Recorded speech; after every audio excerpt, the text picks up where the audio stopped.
What is up, everybody? Thank you for tuning into The Way and the Light. This is your host, Kalia Amani. I hope you are having an amazing day, a blessed day. Now, let's get straight into today's episode.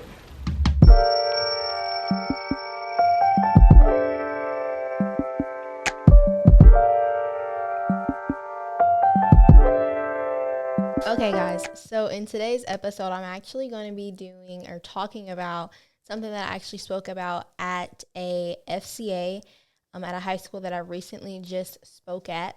So I wanted to just come on here with you guys and share exactly what I told the students. If you guys don't know, I do actually speak at FCAs here and there, and I love it so much. But today's episode, as you guys can see by the title, it's called Track Star. And I'm going to give you guys a little bit of like context of exactly where I got this name or just this title from.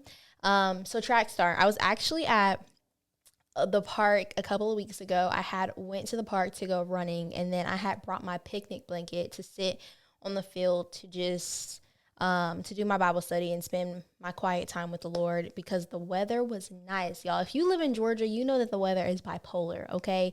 Because it's supposed to be springtime, but some days it hits the 20s and the 30s, and then the rain is crazy. But in this particular day, the weather was super nice, and I was like, you know what, let me just go outside, be active, but also reset my soul.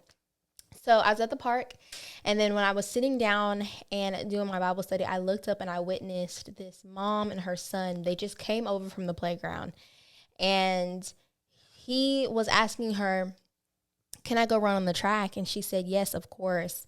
So he was running around the track, and from the beginning, she started, like from the beginning when he started running, the whole entire time, she was cheering him on. She was saying, keep going. You got this. Don't give up. You can do it.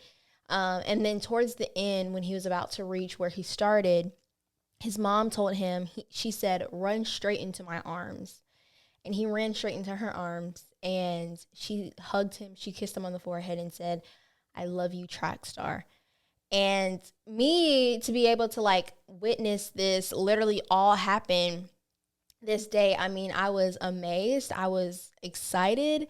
But most importantly, I thought that was just so beautiful. And I said, that's exactly what I need to speak about. So today, like, I wanted to be so real with y'all and tell you guys about me. If you've been here for a little bit, for a while, or you know a little bit of my story, you know some of the things that I've struggled with or I dealt with and everything.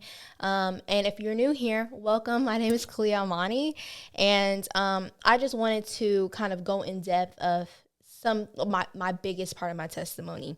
Not my biggest, but a major part of my testimony.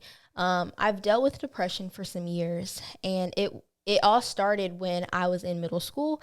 That's where a lot of it started. I was bullied for my size and my weight, to the point that it pushed me into depression and suicidal thoughts. I did self-harm. And I regretted it immediately, but because I wanted to, it was because I wanted to feel something. I mean, I felt numb to emotion. I was kind of tired, and I resorted to that so that I could feel something, or I turned to that because I thought, you know, this could bring me pleasure or whatever it may be. But I dealt with it all the way up until high school, and I felt alone, not seen by my peers, by my family. And it wasn't until my junior year of high school where one of my friends at the time asked me, if God truly loved me, how come he would let me go through this? If he really loved me, I wouldn't be going through this. And, you know, in high school, I grew up in a Christian household. That's a lot of people's stories when it comes to their testimony. And you grew up in a Christian household, and that was part of my story. So I knew about God, and I identified myself as a Christian, but I was lukewarm. I didn't have a personal relationship with the Lord. And so when she came to me, and side note, I was the mom and the advice giver of the friend group. Of everybody just knew me. Like, they would come to me for advice for just all throughout grade school. But in this particular moment, I was just wondering in my head, like, why is she coming to me about this? especially asking me about God. And I guess it's because I did identify myself as a Christian, or she could have just felt super comfortable to tell me this, but that's neither here nor there. Later that night, I don't even remember to this day, like, exactly what she said to me. I mean, what I said to her. But later that night, she actually texted me and said, I felt God's presence, but through you. And I was completely taken back by this. I was like, what? Like, what in the world? Like, I don't, I was like, what does this mean? Like, I've never heard this before. And I grew up and my cousins would tell me, oh, Khalid's going to be bad. Like, all this, she going to be doing this. She going to be doing what she want. Like, I've never heard somebody say, I felt God's presence through you. And that took me back so much, to the point where I prayed that night and I said, okay, God, like, what does this mean? What is my purpose? And it was crazy. I didn't get a response that night, but it was literally the next day in that same class at the same time where I was talking to her.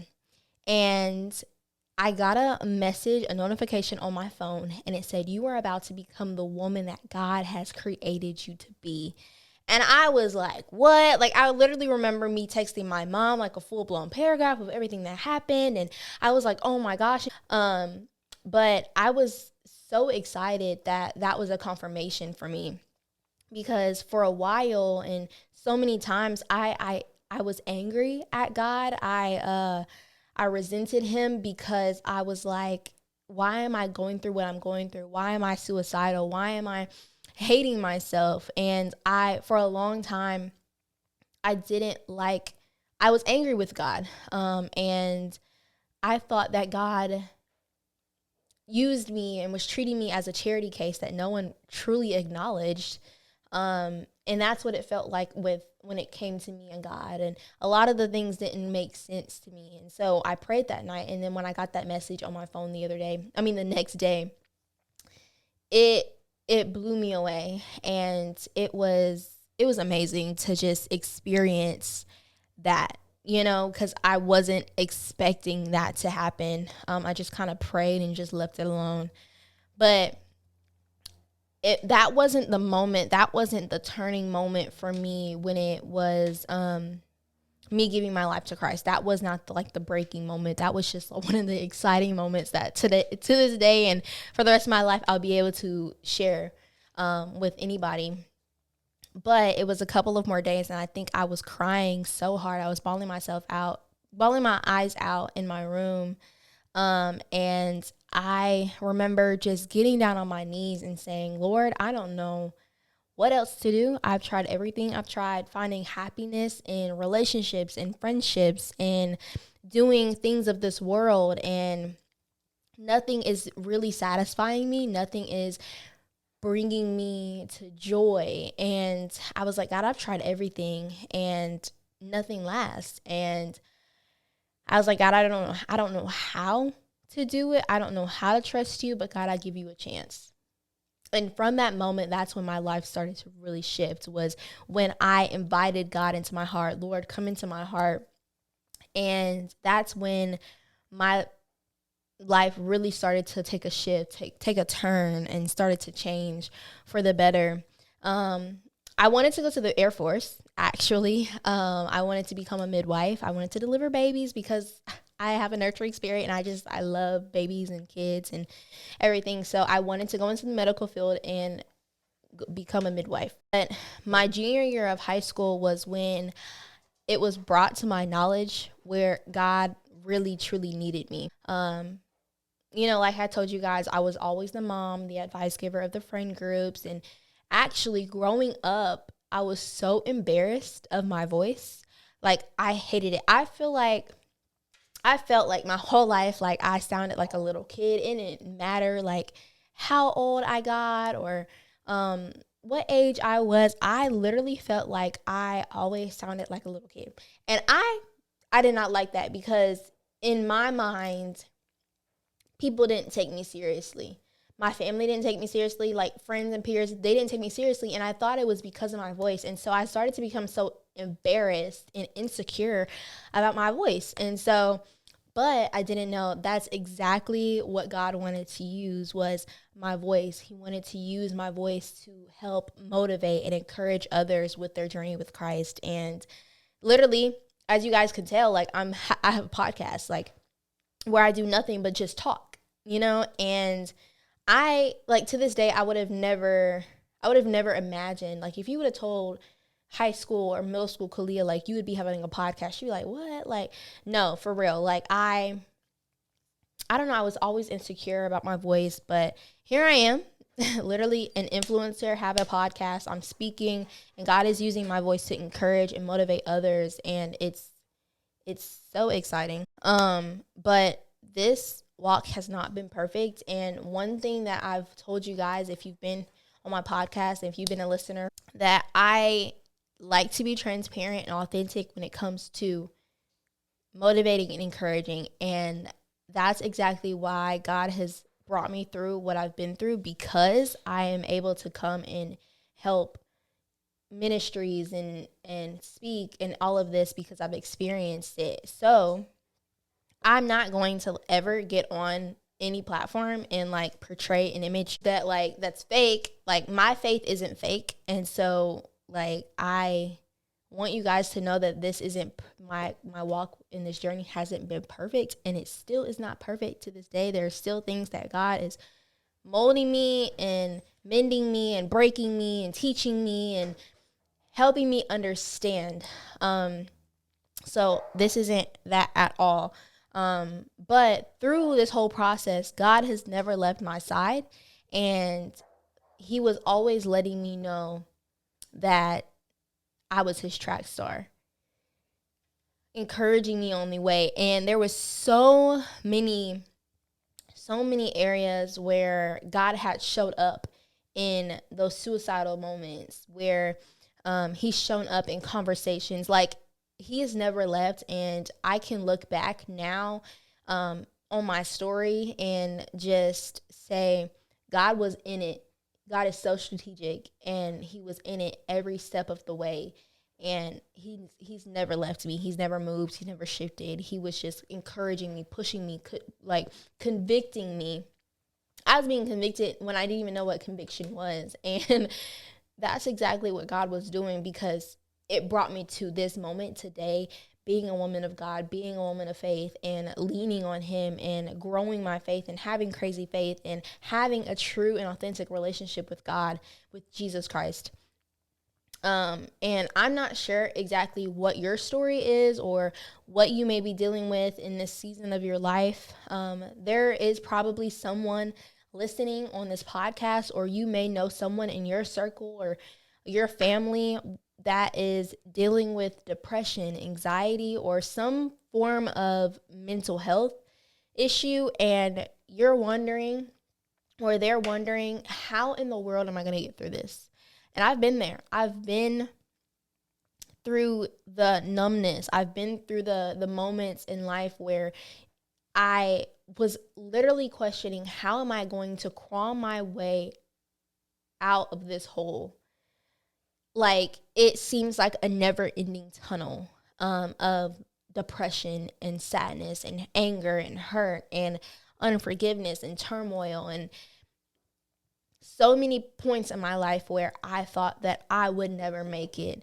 But I want you to know, and I want you to believe, because I believe it, because I've seen it with my own eyes and my own life, that it's through the trials and tribulations in life that you have the strongest story.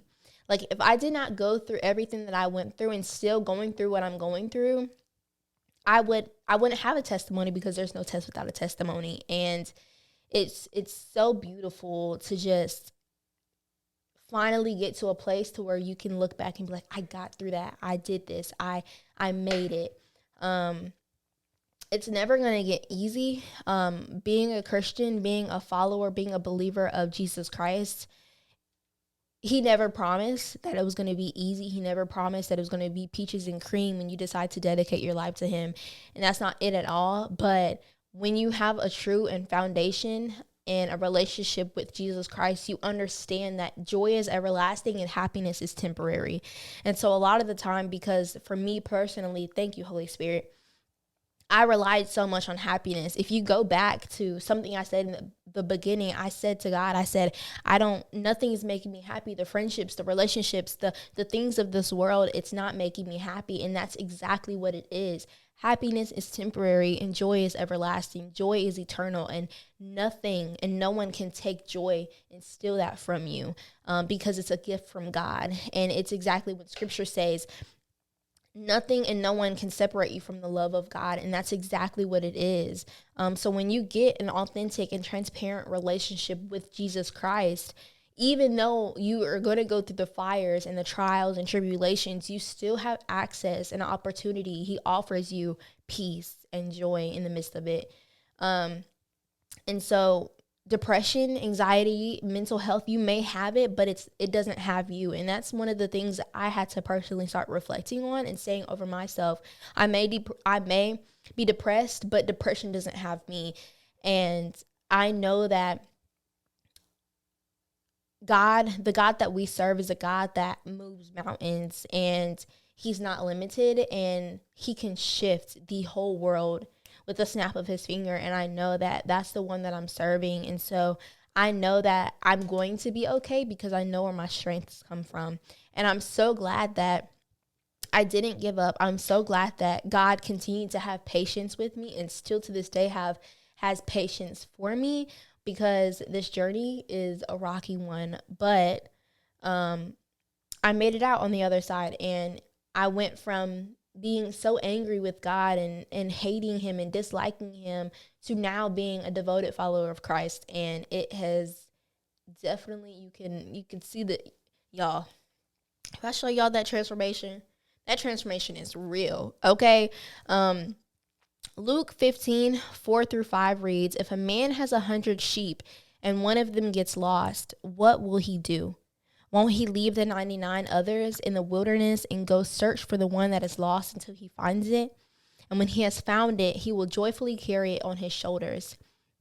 He leaves the 99 for that one, and you are that one. And that may sound cringy, that may sound cliche, but I promise you that you are that one. Some of you may think that you are so lost and that there is no forgiving, that you're too far gone, you're too deep. But I promise you, you were already found before you were lost.